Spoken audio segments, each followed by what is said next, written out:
This is the Malayan krait. That's Krait.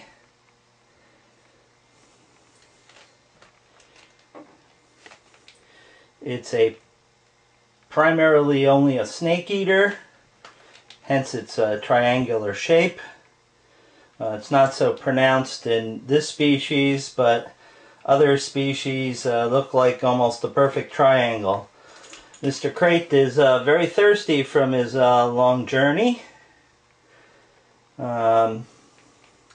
He's tried to eat a few of the non-survivors from the trip, but he decided to not eat them after mouthing them. Kraits are notorious nighttime killers, mostly from people stepping on them at night, or even rolling on them in their sleep. They have very short fangs, but incredibly potent pre- and postsynaptic neurotoxins. Now, if you remember, the presynaptic neurotoxins, once they bind to the end terminus of the neuron, that end terminus is kaput.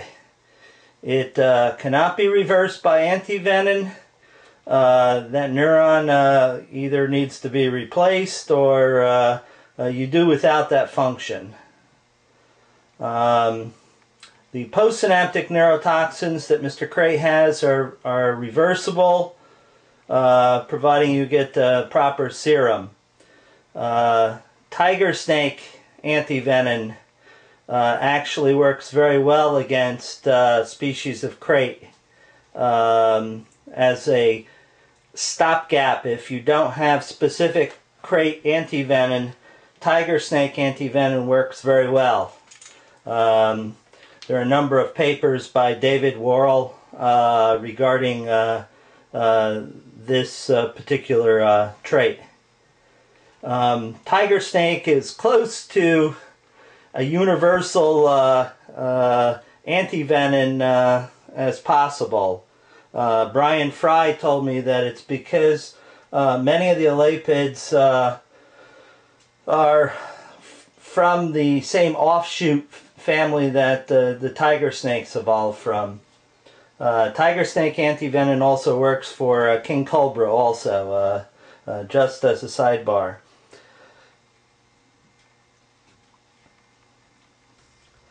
I imagine with all the rain and flooding in Indonesia, I don't know if you've been following the news, Jakarta basically had 8 to 10 feet of water in the streets because of heavy rains, well, something more than heavy rains. So what that means is everybody's looking for high land, something dry, and the kraits and other venomous snakes are no exception.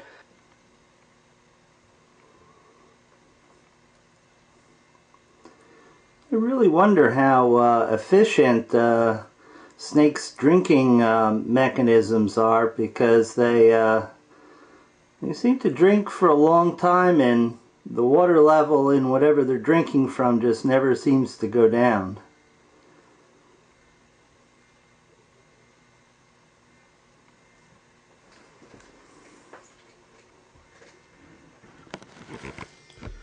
While Mr. Krait is occupied eating, see the very, very steep spine they have? They're almost triangular shaped. This one just has a beautiful, beautiful skin. Looks like he just shed either in shipment or prior, because it's very glossy, it's very beautiful.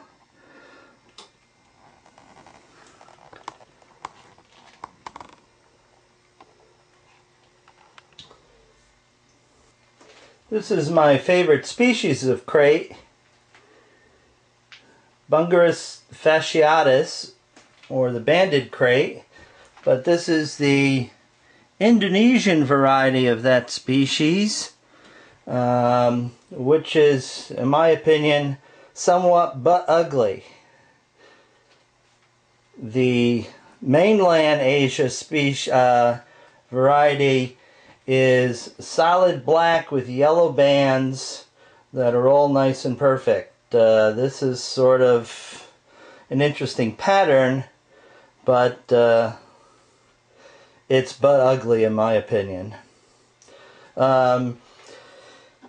I don't know about this particular variety from Indonesia, but the Kraits on the mainland are very, very docile during the day, spending most of their time hiding their head, sort of like this one is. And he or she is also thirsty like the others. That's why I'm doing this, to make sure everybody gets a nice drink. Now these guys in at the snake farm in Thailand, the herpetologist there just picked these up as if they were just, you know, run-of-the-mill rat snakes, like they're totally harmless. During the day, they're totally inoffensive and don't bite. I say don't bite, but you know, there's no absolute when it comes to any snake. Let me rephrase that. They are not known to bite during the day. You really have to try hard and actually put your fingers in their mouth. I think several herpetologists have told me that are very familiar with the species. But still, I'll refrain from doing anything unsafe around these, because like all Kraits, they have very nasty pre- and post-synaptic neurotoxins that I don't want to become acquainted with. One unique feature of this species is its rather odd ending to its tail. That's normal. That's not like chopped off or bitten by a skink or something else. That's the way their tail terminates at the very end. And as described before, look how triangular he is in shape. His backbone is just makes a beautiful high ridge, and the very downward flowing sides. This is very typical of snakes that eat other snakes. I had this species, actually the mainland species, the yellow Bungarus fasciatus, and it was the most impressive display of killing power that I've ever seen. I threw a garter snake in with my friend Bob, who helps me out here. Bob actually caught it on the road and brought it over to feed.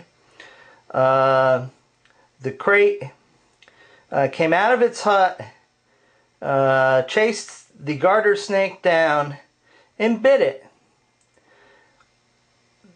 The garter snake absolutely ceased to live at that very instant. There was no thrashing around, no movement, no respiration, just this blank stare in the garter snake's eyes. Well, they always have a blank stare, but you know what I mean. No signs of life. The lights were on, but nobody was home. Brain was still functioning, but everything else was shut down. Very, very impressive. Instantaneous. Now, another thing I learned from keeping this species of Krait was that they hate water snakes. I caught some water snakes to feed them, and I figured, plenty of water snakes in Asia, they'll like water snakes. Nah, not a chance. The same crate that just killed the garter snake as I just described, he came out, he beat the crap out of the water snake, thrashed it with its coils, didn't bite it, just thrashed and beat the heck out of it, and then retreated back in his hut. He did that with every water snake that I put in there. It wasn't anything personal he had against that first one. He did it to every single one. And again, Mr. Krait is taking a nice drink, which is very good. It helps things along to keep them alive when they're drinking very nicely like this.